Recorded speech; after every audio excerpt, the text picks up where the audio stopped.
له الملك وله الحمد يحيي ويميت وعلى كل شيء قدير لا إله إلا الله وحده لا شريك له له الملك وله الحمد يحيي ويميت وعلى كل شيء قدير لا إله إلا الله وحده لا شريك له له الملك وله الحمد ويميت وعلى كل شيء قدير لا إله إلا الله وحده لا شريك له له الملك وله الحمد ويميت وعلى كل شيء قدير لا إله إلا الله وحده لا شريك له له الحمد ويميت وعلى كل شيء قدير لا إله إلا الله وحده لا شريك له له الحمد ويميت وعلى كل شيء قدير لا إله إلا الله وحده لا شريك له له الحمد ويميت وعلى كل شيء قدير لا إله إلا الله وحده لا شريك له له الحمد ويميت وعلى كل شيء قدير لا إله إلا الله وحده لا شريك له اللهم أجرنا من النار الله أجرنا من النار الله أجرنا من النار الله أجرنا من النار الله أجرنا من النار اللهم أجرنا من النار السالمين اللهم أنت السلام ومنك السلام عليك يا عبد السلام حين ربنا بالسلام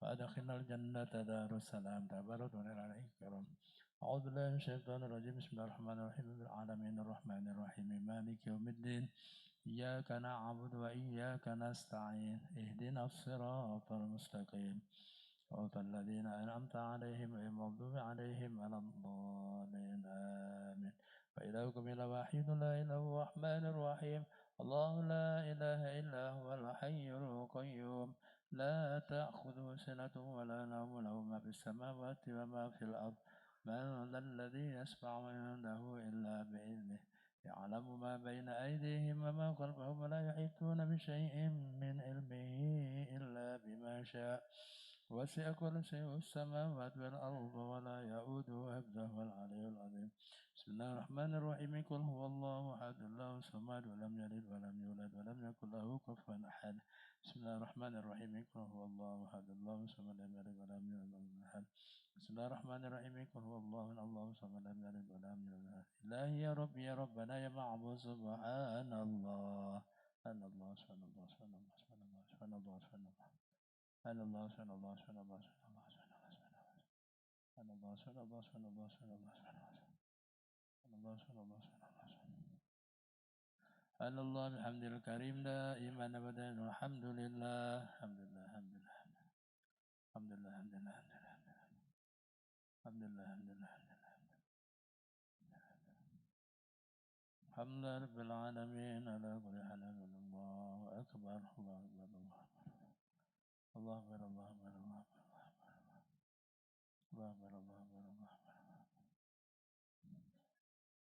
الله أكبر كبيرا والحمد لله كثيرا سبحان الله بكرة وأصيلا لا إله إلا الله وحده لا شريك له له الملك والحمد ويميت وهو على كل شيء قدير أعوذ بالله من الشيطان الرجيم بسم الله الرحمن الرحيم العالمين والصلاة والسلام على أشرف الأنبياء والمرسلين سيدنا محمد وعلى آله وصحبه محمد سر الحياة الوجود والسبب العظيم لكل موجود صلاة تحدثنا بالقرآن وتفهمنا بالآيات وتحفظنا الأمنيات صلى الله وسلم على محمد طب القلوب ودوائها وعافية أبدا وشفائها ونور أبصار وديائها وعلى آله وصحبه وبارك وسلم اللهم افتح علينا فتوى العارفين وفقهنا في الدين وعلمنا التأويل واهدنا إلى سبيل اللهم أعلنا بالعلم وزينا بالحلم وأكرمنا بالتقوى وجملنا بالعافية اللهم اغفر لنا ذنوبنا ولوالدينا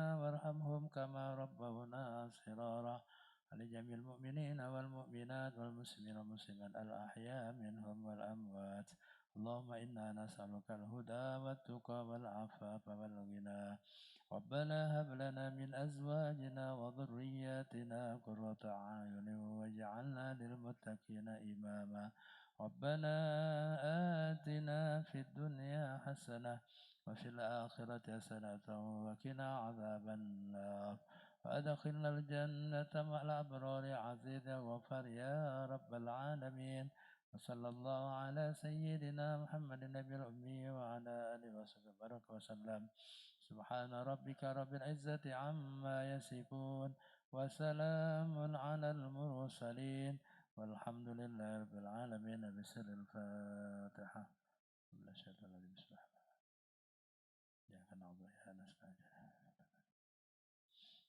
آمين يا الله يا رحمن يا رحيم. اللهم بحق الفاتحة وبنور الفاتحة افتح لنا باب الخير واجعلنا من أهل الخير يا من وفق لأهل الخير خيرا عنهم عليه وفقنا للخير وعنا عليه. دعواهم فيها سبحانك اللهم وتحيتهم فيها سلام وآخر دعواهم أن الحمد لله رب العالمين. صلى الله على محمد صلى الله عليه وسلم. صلى الله على محمد صلى الله عليه وسلم. صلى الله على محمد صلى الله عليه وسلم. صلى الله على محمد.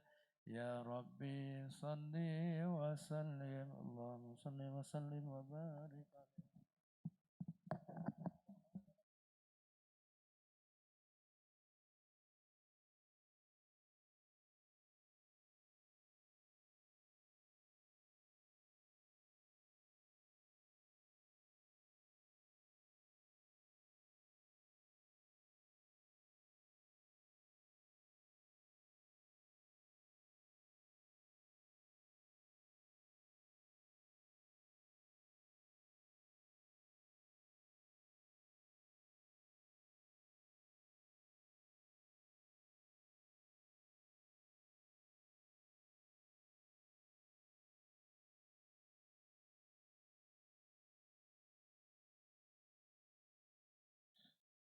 بسم الله الرحمن الرحيم. الفاتحة إلى روح حبيبنا وشفينا سيدنا رسول الله صلى الله عليه وسلم وآله وأصحابه وأزواجه وإخوانه من الأنبياء والمرسلين ثم إلى أرواح مشايخنا ولآبائنا وأمهاتنا ولمن له حق علينا خصوصا جامع هذه الأحاديث الإمام الشيخ محمد يوسف الكندهلوي بأن الله يغفر لهم ويرحمهم ويعلي درجاتهم في الجنة وينفعنا بأسرارهم وأنوارهم وعلومهم وبركاتهم في الدين والدنيا والآخرة بسر الفاتحة.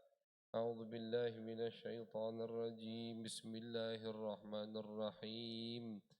الحمد لله رب العالمين الرحمن الرحيم مالك يوم الدين إياك نعبد وإياك نستعين اهدنا الصراط المستقيم صراط الذين أنعمت عليهم غير المغضوب عليهم ولا الضالين آمين. بسم الله الرحمن الرحيم. وبالسند المتصل إلى الإمام المؤلف الشيخ محمد يوسف الكندهلوي رحمه الله ونفعنا به وبعلومه وبعلوم مشايخنا وبعلوم سائر الصالحين في الدارين آمين. إلى أن قال: الباب الأول باب الدعوة إلى الله وإلى رسوله. قصة درع علي وما وقع له مع نصراني ودخوله في الإسلام. وأخرج الترمذي والحاكم عن الشعبي قال: خرج علي بن أبي طالب رضي الله عنه إلى السوق فإذا هو بنصراني يبيع درعا فعرف علي رضي الله عنه الدرع فقال: هذه درعي بيني وبينك قاضي المسلمين. وكان قاضي المسلمين شريحا كان علي استقضاه. فلما رأى شريح أمير المؤمنين قام من مجلس قضائه وأجلس عليا في مجلسه وجلس شريح قدامه إلى جنب النصراني. فقال علي: أما يا شريح لو كان خصمي مسلما لقعدت معه ولكني سمعت رسول الله صلى الله عليه وسلم يقول لا تصافحوهم ولا تبدأوهم بالسلام ولا تعودوا مرضاهم ولا تصلوا عليهم وألجئوهم إلى مضايق الطريق وصغروهم كما صغرهم الله اقضي بيني وبينه يا شريح. Alhamdulillah, puji syukur kehadiran Allah Subhanahu wa taala. Salawat dan salam kita haturkan kepada baginda besar Nabi Agung Nabi Muhammad sallallahu alaihi wasallam. Ma'asyiral hadirin, jemaah yang dirahmati oleh Allah, kita berada di bab terakhir daripada bab pertama dari kitab Al-Imam yang dikumpulkan oleh Al-Imam Al-Syekh Muhammad Yusuf Al-Kandahlawi, yaitu yang berjudul Hayatus Sahabah. Bab pertama itu menerangkan tentang bagaimana berdakwah di jalan Allah Subhanahu wa taala. Dari awal beliau sebutkan bagaimana dakwahnya baginda Nabi Muhammad sallallahu alaihi wasallam. Setelah beliau sebutkan cerita, manhaj, metode bagaimana dakwahnya baginda Nabi Muhammad sallallahu alaihi wasallam, kemudian beliau sambung dengan cerita, dengan bukti bagaimana sahabat baginda Nabi Muhammad sallallahu alaihi wasallam juga sama gigihnya dengan Nabi dalam berdakwah di jalan Allah Subhanahu wa taala. Jadi bab pertama ini, Masya Allah, kita baca hampir 1 tahun mungkin. Saking banyaknya contoh cerita yang beliau sebutkan, bagaimana contoh, bagaimana metode dakwahnya baginda Nabi Muhammad sallallahu alaihi wasallam dan dakwahnya para sahabat baginda Nabi Muhammad sallallahu alaihi wasallam. Kita berada di hadis terakhir dari bab pertama, dari bab yang menceritakan tentang bagaimana berdakwah di jalan Allah Subhanahu wa taala, berdakwah di jalan baginda Nabi Muhammad sallallahu alaihi wasallam. Jadi kitab ini atau bab ini sangat penting untuk semua umat Islam, karena semua umat Islam adalah ad-da'i ilallah. Kita selagi muslim, selagi kita mukmin, mengaku sebagai umat baginda Nabi Muhammad sallallahu alaihi wasallam, maka kita kena kewajiban untuk berdakwah di jalan Allah Subhanahu wa taala dengan pintu, dengan peluang yang Allah bukakan untuk diri kita masing-masing. Hadis terakhir dari bab pertama akan menceritakan bagaimana dakwahnya Al-Imam Khalifah Amirul Mukminin Sayyiduna Ali bin Abi Talib karramallahu wajha wa radhiyallahu ta'ala an. Beliau seperti yang kita ketahui adalah menantu baginda Nabi Muhammad sallallahu alaihi wasallam, sepupu Nabi Muhammad sallallahu alaihi wasallam, anak angkat. Beliau ini diasuh dari kecil sama Nabi Muhammad sallallahu alaihi wasallam. Jadi termasuk orang yang tidak pernah sujud kepada berhala adalah Sayyiduna Ali bin Abi Talib karramallahu wajhah. Tak pernah beliau sujud ke berhala, tak pernah beliau mabuk, tak pernah beliau berzina, tak pernah beliau mencuri atau berbuat zalim. Karena dari kecil sudah diasuh sama Nabi Muhammad sallallahu alaihi wasallam. Jadi hidup sama Nabi dari kecil sampai Nabi wafat. Nabi wafat umur beliau kurang lebih 31 tahun atau 32 tahun. Ketika Nabi wafat umur beliau masih 30 tahunan. Dan beliau wafat umurnya hampir 65 tahun. 63, 64 tahun. Beliau wafat. Jadi semasa mudanya beliau habiskan bersama Nabi Muhammad sallallahu alaihi wasallam. Jadi tidak heran beliau adalah pintu dari ilmu. Nabi dalam hadis pernah bersabda, aku adalah kota ilmu dan Ali adalah pintunya. Aku adalah kota ilmu, Ali adalah pintunya. Jadi mau masuk ke kota ilmu yang dimiliki oleh Nabi harus melalui pintunya Sayyiduna Ali bin Abi Talib radhiyallahu taala an, wa karramallahu wajhahu. Ini Al-Imam Ali bin Abi Thalib.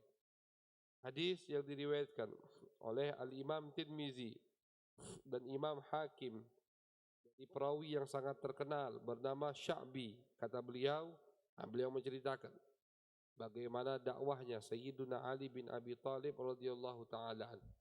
Dan dakwah di sini tidak mesti dengan ucapan, tidak mesti dengan omongan, tidak mesti dakwah di atas mimbar di hadapan banyak masyarakat.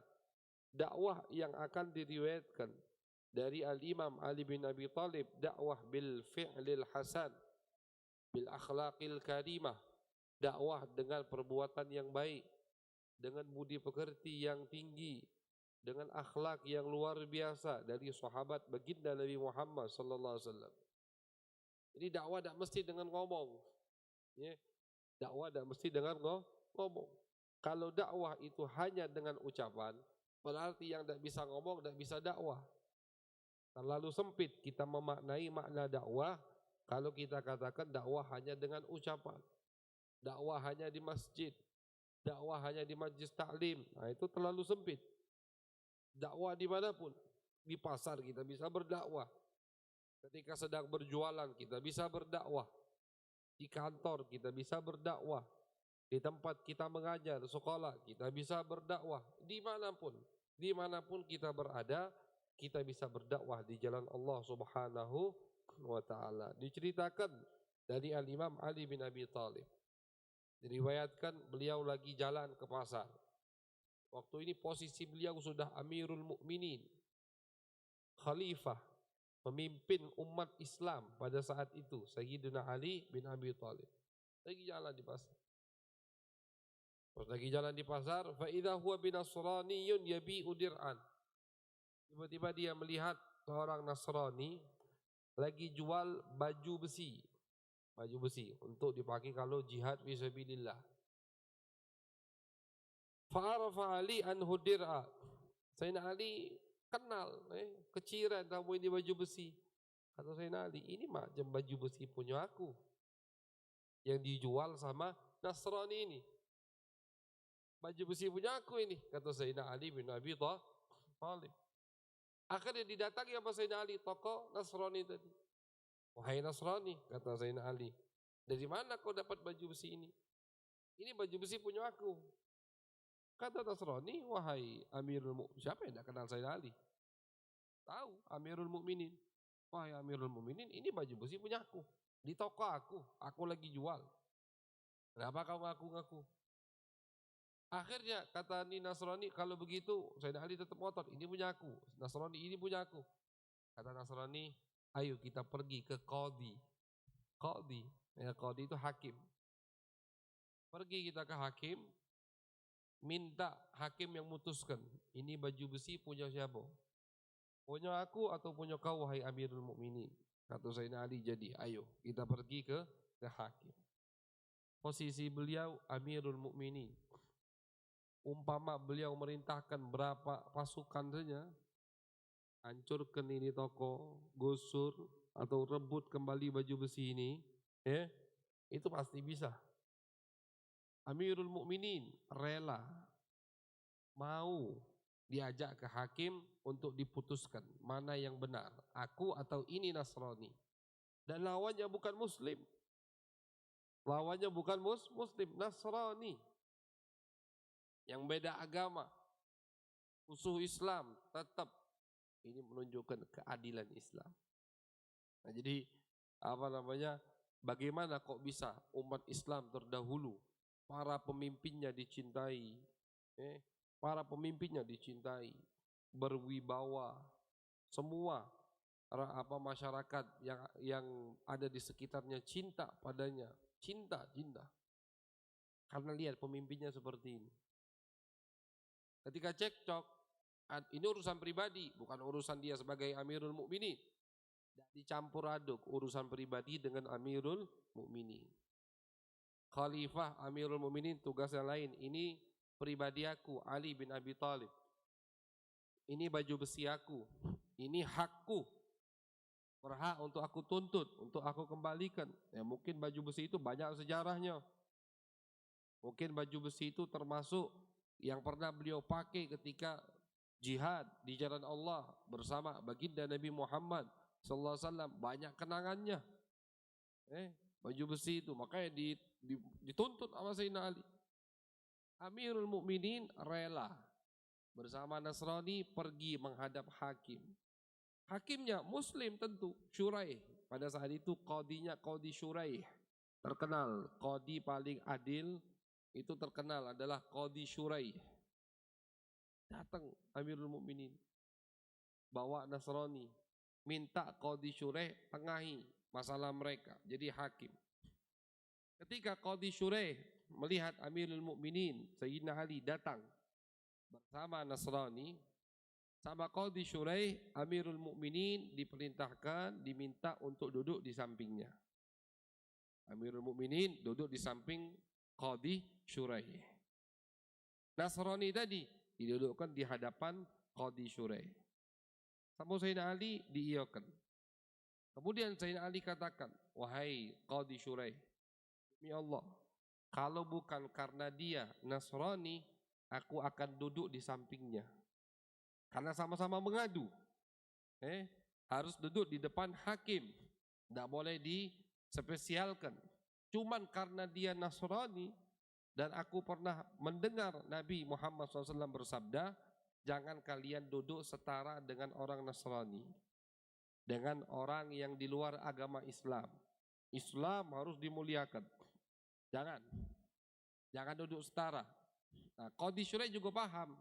Makanya ketika beliau lihat yang datang Amirul Mukminin Ali bin Abi Thalib bersama Nasrani, Ali bin Abi Thalib beliau persilakan duduk di sampingnya, bukan di hadapannya. Semestinya kan di hadapan hakim. Ini pihak yang mengaku, ini pihak yang membantah, kan begitu. Ini yang menuntut, ini yang dituntut. Semua harus di hadapan hakim. Sayyidina Ali tahu itu. Kata Sayyidina Ali, demi Allah wahai Syuraih, kalau bukan karena dia Nasrani, aku akan duduk di hadapanmu, bukan di sampingmu. Karena memang posisinya harus di hadapanmu.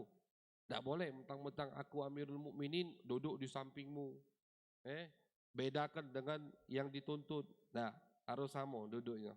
Cuman karena dia Nasrani, aku pernah mendengar Nabi Muhammad SAW bersabda bahwasanya jangan kalian duduk setara dengan orang yang agamanya non-muslim. Tidak boleh. Karena harus kita muliakan kita punya agama. Harus kita junjung agama yang kita miliki. Tidak boleh. Tetap saling menghormati. Tidak boleh mengganggu. Tapi kesetaraan itu tidak ada. Yang namanya muslim di atas atau punya kedudukan yang lebih tinggi daripada orang yang selain muslim. Karena agama Islam. Jadi salah kalau ada orang ingin menyetarakan, menyamakan yang muslim dan yang non-muslim sama, itu salah. Di luar syariat baginda Nabi Muhammad SAW. Kita pun tidak boleh menganggap sama. Bukan artinya kita sombong. Nah, bukan sombong tidak boleh juga. Tapi kita harus memuliakan kita punya agama. Kita harus merasa bangga kita punya baginda Nabi Muhammad SAW, sehingga jangan mau disamakan dengan mereka. Adil, tetap harus adil. Nah, makanya Qadi Syuraih tetap adil. Cuman posisi duduknya tidak disamakan. Tidak di tempat yang sama. Nasrani di hadapan Qadi Syuraih, sedangkan Sayyidina Ali berada di samping Qadi Syuraih. Udah akhirnya apa? Ada aduan apa ini kata Qadi Syuraih? Sayyidina Ali yang ngomong. Wahai Qadi, ini Qadi Syuraih yang ngangkatnya Sayyidina Ali. Ya, Qadi Syuraih bukan sahabat, beliau tabi'in, tidak ketemu dengan Nabi Muhammad SAW. Jadi statusnya bukan sahabat, melainkan tabi'in, orang yang tidak ketemu Nabi, tapi ketemu dengan sahabat baginda Nabi Muhammad SAW. Itulah tabi'in. Qadi Syuraih bukan sahabat, tabi'in, dan yang melantiknya menjadi hakim, menjadi qadi, Sayyidina Ali bin Abi Thalib. Akhirnya, dan pelantikan qadi ini itu baru ada di zaman Khalifah Sayyidina Umar bin Khattab. Di zaman Sayyidina Abu Bakar As-Siddiq, beliau khalifahnya, beliau qadinya langsung. Karena belum terlalu luas kawasan umat Islam. Di zaman Sayyidina Umar makin banyak orang masuk Islam. Makin banyak orang yang pengen tinggal di kota Madinah. Berarti makin banyak juga aduan. Makin banyak problem. Makin banyak gesekan antara umat manusia. Ada yang ngaku ini. Akhirnya Sayyidina Umar, di zaman Sayyidina Umar, kewalahan untuk menangani kasus sendirian. Ini tugas khalifah dulu, Sayyidina Umar begitu. Kewalahan beliau. Akhirnya ketika beliau merasa kewalahan, beliau meminta Sayyidina Ali, qadi pertama yang dilantik oleh Sayyidina Umar bin Khattab. Beliau datangi Sayyidina Ali, kata beliau, wahai Ali, bantu aku untuk menjadi hakim, untuk menjadi qadi, untuk menjadi penengah antara umat Islam dan selain umat Islam.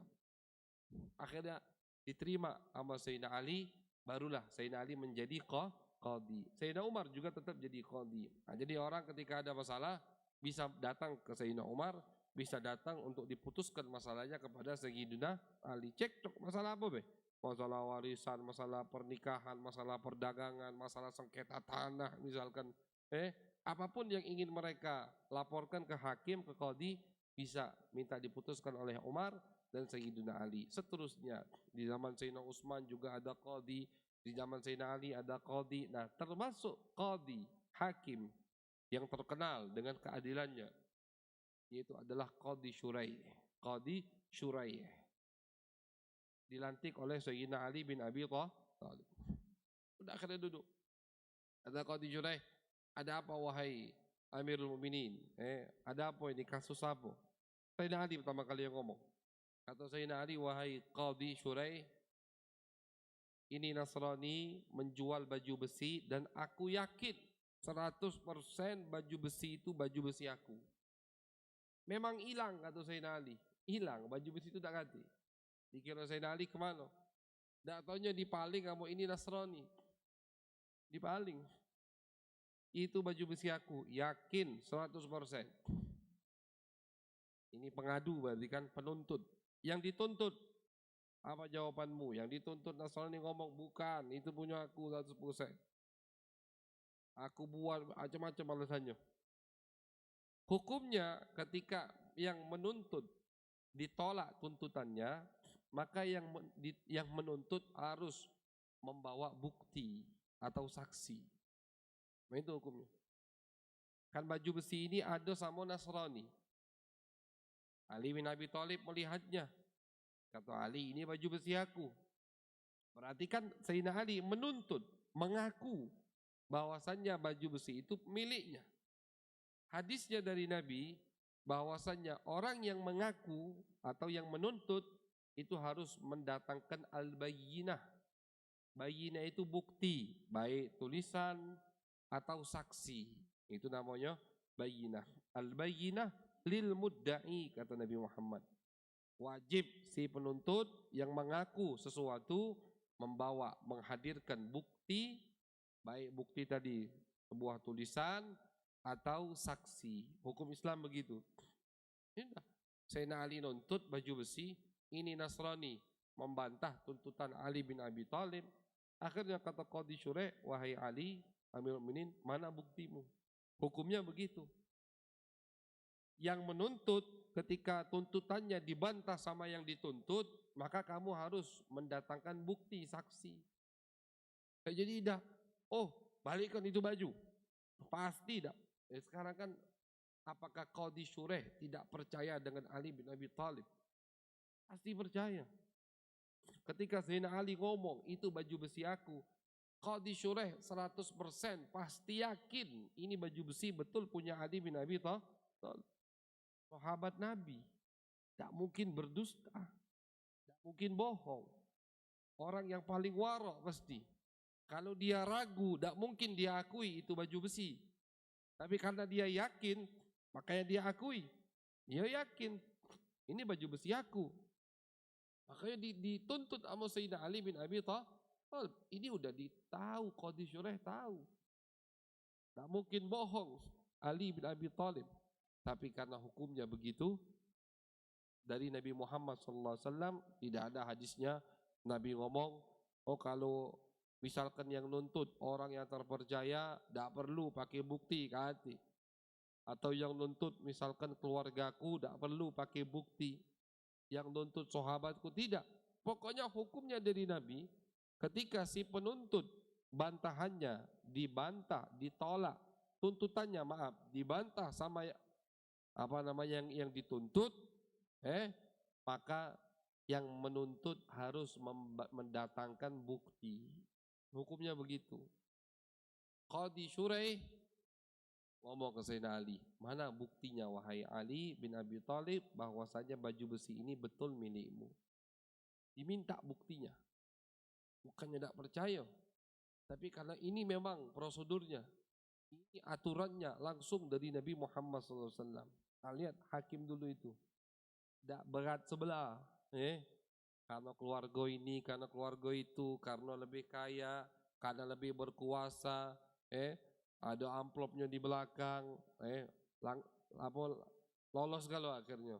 Lihat Qadhi dulu, Amirul Mukminin, menantu Nabi Muhammad, sepupu Nabi Muhammad, orang yang paling banyak dipuji sama Nabi Muhammad, paling banyak hadis tentang pujian Nabi untuk sahabat per individu, itu paling banyak hadis riwayat pujian Nabi untuk Sayyiduna Ali bin Abi Thalib, menantu Nabi, ayah Al-Hasan wal Husain, suami dari Fatimah. Ini dimiliki semua oleh orang yang ada di samping Qadhi Shuraih. Di depannya Nasrani, bukan Muslim, Nasrani.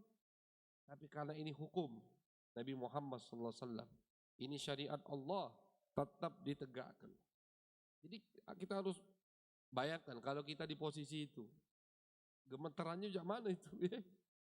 Jadi qadhi, hakim, jadi hakim yang menuntut Sayyidina Ali, bayangkan. Amirul Mu'minin, waduh pokoknya. Tetap Qadhi Shuraih dengan tenang meminta kepada Sayyidina Ali, mana buktinya? Itu baju besi punyamu. Saking adilnya Qadhi, hakim-hakim, oke, adil. Kalau adil, pasti. Dan ini termasuk dakwah. Ini termasuk dakwah.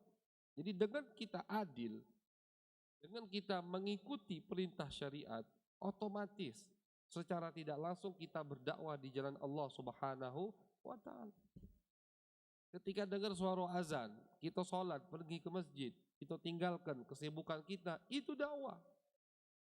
Ketika kita membiasakan diri kita dalam mengamalkan sunnah Nabi Muhammad, itu dakwah. Tanpa kita sadari, kita sudah berdakwah di jalan Allah. Ini kok tidak nasihati Nasrani ini masuk Islam, misalkan tidak. Masuk, enggak. Dengan keadilannya. Dan lihat Sayyidina Ali, dengan tunduknya di atas hukum Nabi Muhammad SAW. Ini hukum Nabi. Tidak berontak, wahai Qadhi Shuraih, kau tidak percaya sama aku sampai minta bukti. Hati omongan cak itu. Atau dipecat langsung, atau ditangkap, dipenggal, minta bukti. Berarti kau kayak berarti tidak percaya sama aku, sama Nasrani lawannya. Nah, lihat Sayyidina Ali. Ini hukum Allah. Ini hukum Nabi Muhammad di atas kepala semua umat manusia. Tunduk. Kata Sayyidina Ali, ada buktinya wahai Qadhi. Mana buktinya? Ada saksi, 2 saksi kata Sayyidina Ali yang bisa bersaksi di hadapanmu bahwasannya baju besi ini adalah baju besiku. Panggil kata Qadhi Shuraih, dipanggil sama Sayyidina Ali. Datang 2 orang. Yang pertama adalah Kunbur, nama wong, Kunbur. Kunbur itu mantan budaknya Sayyidina Ali. Dia bersaksi, baju besi itu memang punya Sayyidina Ali. Yang kedua, siapa saksinya? Sayyidina Hasan, Al-Hasan bin Ali bin Abi Thalib. Bersaksi bahwasannya baju besi itu punya ayahnya Sayyidina Ali. Apa kata Qadhi Shuraih? Wahai Amirul Mukminin, kesaksian yang pertama, Kunbur, mantan budakmu, aku terima. Tapi saksi yang kedua, dah aku terima. Kenapa? Anakmu. Anak tidak boleh jadi saksi untuk bapak. Hukumnya begitu kan? Anak tidak boleh jadi saksi untuk untuk bapak. Saksi kedua, aku tolak, cari saksi lain. Kata Sayyidina Ali, wahai Qadhi Syuraih, apakah kamu tidak percaya dengan kesaksian Sayyid Syabab Ahlil Jannah? Nabi yang ngomong. Nabi yang ngomong. Hasan dan Husain adalah pemimpin anak muda kelak di surga. Sayyidina Hasan, cucu pertama Nabi Muhammad SAW, dari Siti Fatimah. Cucu pertama Nabi Muhammad dari Siti Fatimah, yang selalu dipeluk sama Nabi. Ketika Nabi lagi khutbah, Sayyidina Hasan masih 2-3 tahun, datang ke masjid, Nabi turun dari mimbar, dipeluk Sayyidina Hasan. Yang cinta sama aku, cintailah Hasan Husain, kata Nabi.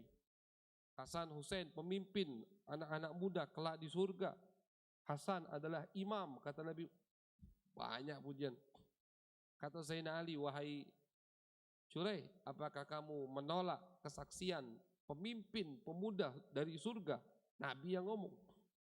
Kata Qadhi Syuraih, bukan karena Hasannya wahai Amirul Mukminin. Diingatkan Sayyidina Ali dengan peraturan nama Qadhi Syuraih, tapi karena dia anakmu. Anak tidak bisa jadi saksi untuk bapak. Pasti kalau jadi saksi, anak pasti bela bapak kan. Oh iya, kata Sayyidina Ali, betul. Diterima oleh Sayyidina Ali. Lihat, tunduk di atas hukum Allah, tunduk terhadap hukum Nabi Muhammad.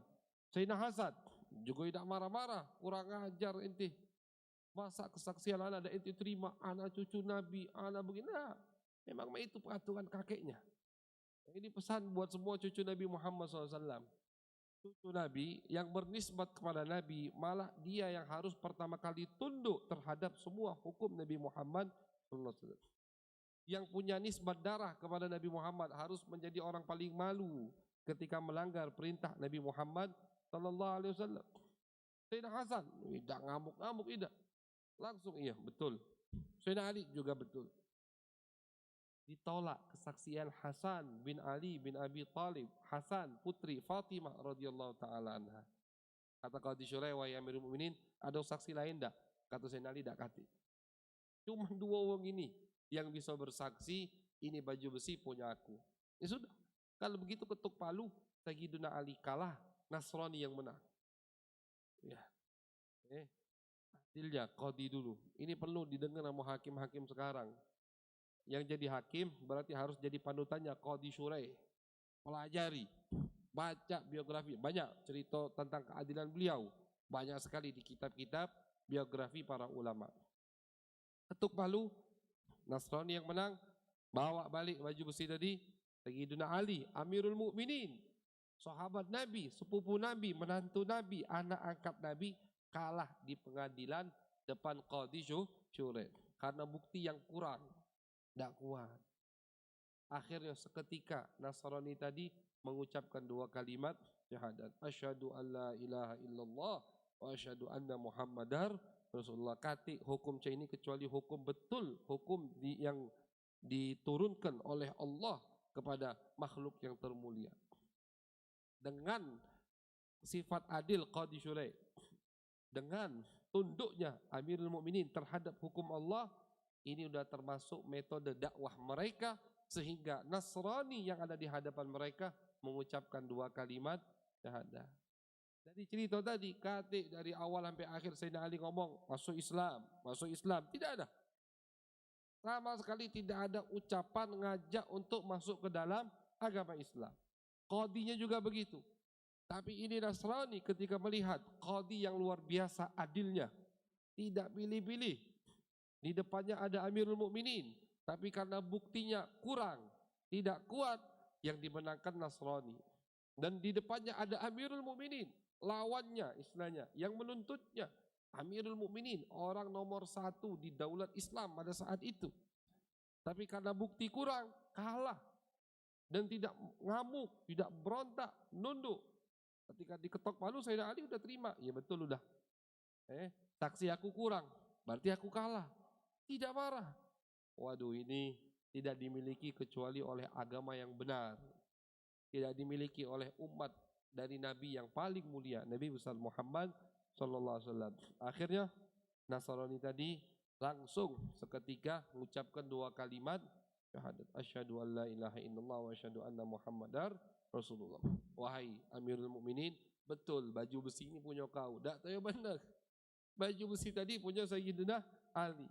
Ketika kau lagi jalan, aku buntuti kau lagi jalan, tiba-tiba di tengah jalan baju besi itu nyampak tanpa kau sadari aku mbek katanya. Baju besi itu betul punya Sayyidina Ali. Nyampak dari kudamu, dari ontamu aku ambil tanpa kau sadari. Maling. Ngaku akhirnya. Bertobat kepada Allah. Betul baju besi ini. Lihat bagaimana balasan Amirul Mukminin, sahabat Nabi Muhammad ketika melihat ada Nasrani masuk Islam, mengakui kesalahannya.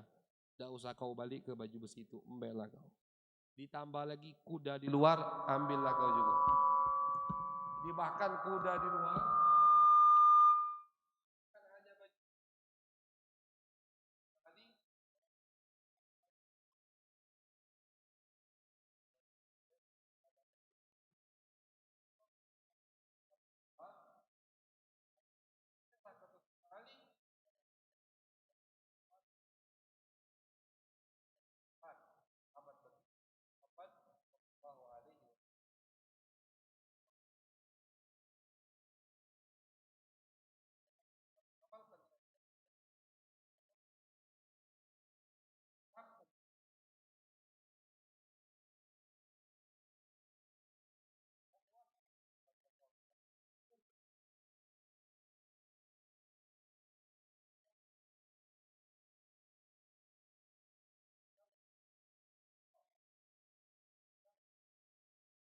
di jalan Allah, di jalan baginda Nabi Muhammad sallallahu alaihi wasallam dengan akhlakul karimah, dengan akhlak yang baik.